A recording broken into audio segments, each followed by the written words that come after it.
There was an article that came out the other day that said you would have to have 5 minimum wage jobs to live in Austin, Texas, to afford the rent there.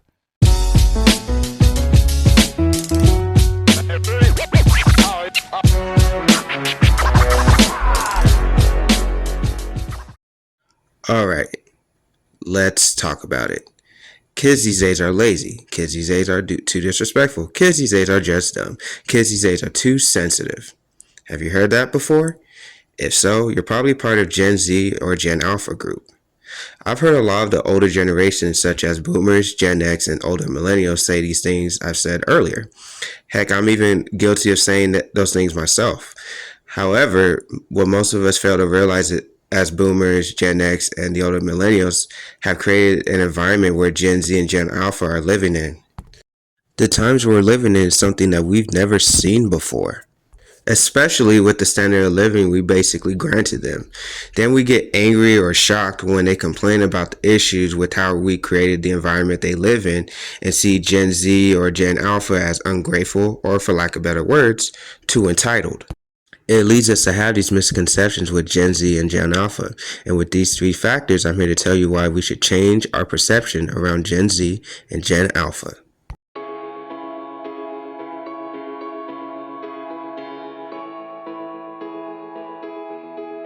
Now we all know what social media is. Heck, almost all of us are on social media. Most of the older generation, however, were fortunate enough to grow up in a time where social media was just spoon-fed to us and hasn't reached its peak popularity. Nowadays, social media is everywhere and practically become part of American culture. We never lived in a time or even grown up where social media became part of our routine except for Gen Z and Gen Alpha. They literally are surrounded by technology and social media 24/7. However, what most of us fail to realize is the effects social media does to our minds. For instance, it's very addictive. Most social media companies hire psychologists to find ways to hit our dopamine level to where we would stay on the app or phone for as long as possible to relieve the dopamine hit. It's so bad that even a lot of the older adults, including parents, are addicted to it. If the older generation's addicted to it, then what chances does a kid have, as they are very easy to influence, whether it be good or bad? You may ask yourself, why is this important? Well, studies have shown social media not only leads to poor cognitive performance, but it shrinks parts of your brain associated with maintaining attention. A lot of teachers have come out recently complaining how short of an attention span Gen Z and Gen Alpha have. We've also seen that Gen Z and Gen Alpha have higher increases in mental health issues. This happens because users of social media can experience a physiological stress response as a result of receiving negative feedback from others, cyberbullying, becoming more aware of stressful events occurring in the lives of others, and feeling the pressure to keep social networks updated. A study also stated social media has shown to be correlated with depression, especially the more times you use it. Humans just not built to deal with so much at once, and as a result, hyperreality all seems like a blur. Like you're traveling through it all so fast that you only get a sense of the underlying emotions. The algorithms manipulate this further and push content that makes people feel self-conscious or negative to the top. It's more prevalent with females as they experience higher levels of depression compared to generations before.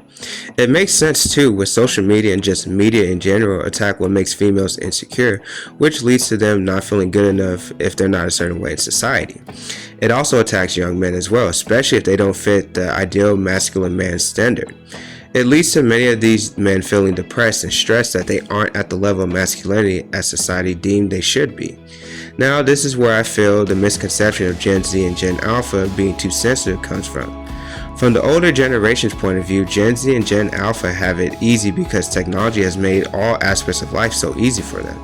They assume they should have nothing to complain about or their problems weren't as bad as when they grew up, but that's not the case. If you look at this graph, you see the younger generation have reported higher amounts of loneliness than any other generation before. You add to the fact that most young people have higher amounts of anxiety when they have to do anything socially that's not online, and you see why they are more depressed and lonely.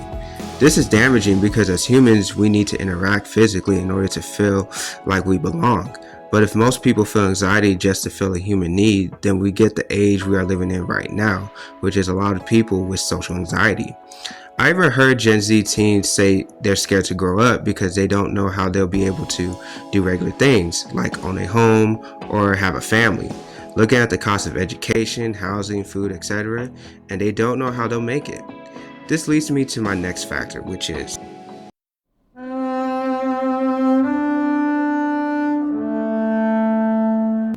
Sigmund Freud once said, "Love and work are the cornerstones of our humanness," basically saying that productive and positive human relationships improve one's physical and mental health. However, the absence of these factors, such as economic stability, safe neighborhoods, access to education, healthy foods, and social connectedness, are commonly considered to be the cause of 20% to 40% of premature deaths in this country. Unfortunately, Gen Z is living in these times.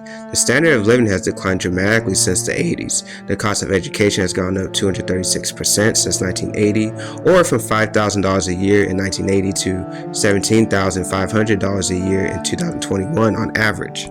Healthcare is more expensive, food and clothes become more expensive, and entertainment costs more as well. Don't get me started with rent as we hear this.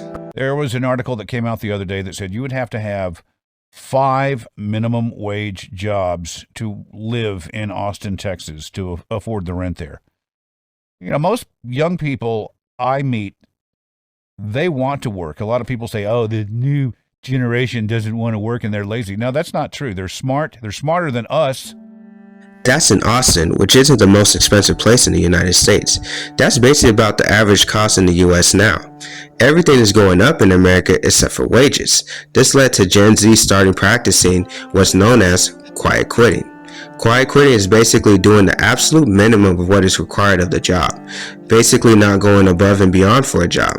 This had led to business leaders and older generations thinking that they are lazy. What they don't realize is companies are trying to make young adults work harder but giving them less. Nobody wants to work slave wages, but the older generation gets upset that the younger generation, more specifically Gen Z, chose not to work the jobs that they pay slave wages. Following the advice of the people who came before us doesn't work too well. The world has changed so much in recent history that the roadmap they followed just doesn't work anymore. Finding someone special, settling down, buying a home and having children just isn't feasible for most people. For instance, we've heard older generations say, save your money and you'll be able to get the finer things in life. Well, it worked in the 80s when banks were paying 8% interest for every dollar you put in a savings account. However, today it doesn't work that way because today they only pay 0.51% of interest for every dollar you put in a savings account. Also doesn't help that the cost of living has depleted most people's savings. Another instance is when the older generations like boomers and Gen X say if you get a college degree, then you are set for life, which isn't true at all because a bachelor's degree back then were more affordable compared to today, and the salaries was worth the schooling versus today. And we did everything we were told. We got the degree, we went to college, I thought we were doing everything right, and we are still in this situation. But I think the root of the issue here is the education system that encouraged her and told her it was necessary to spend all of her time and money to get their expensive degree for an industry that pays so little and will have no positive return on investment. You get the point. Basically, the things that worked for them back then doesn't work anymore. With affordability in this state, it leads to Gen Z feeling like this. What's the point? I'm renting and I would love to buy a house, but what's the point? I'll likely never pay it off. I'm paying loads into a pension, but what's the point? I'm going to be working until I die. I'd like to see a doctor about some minor ailments, but what's the point? There's never any appointments anyway. You can feel the hopelessness in his voice, but can you blame him? Imagine all your life believing the American dream is achievable, like buying a house, having a family, and being financially stable with the morals and work ethics the older generation tries to instill in you. Then you find out it's almost impossible to achieve these things at all, and instead of the older generations trying to understand you, they criticize you instead, which makes you feel there's no hope really. Honestly, if the older generation were young and having to live in these conditions, they would complain as well.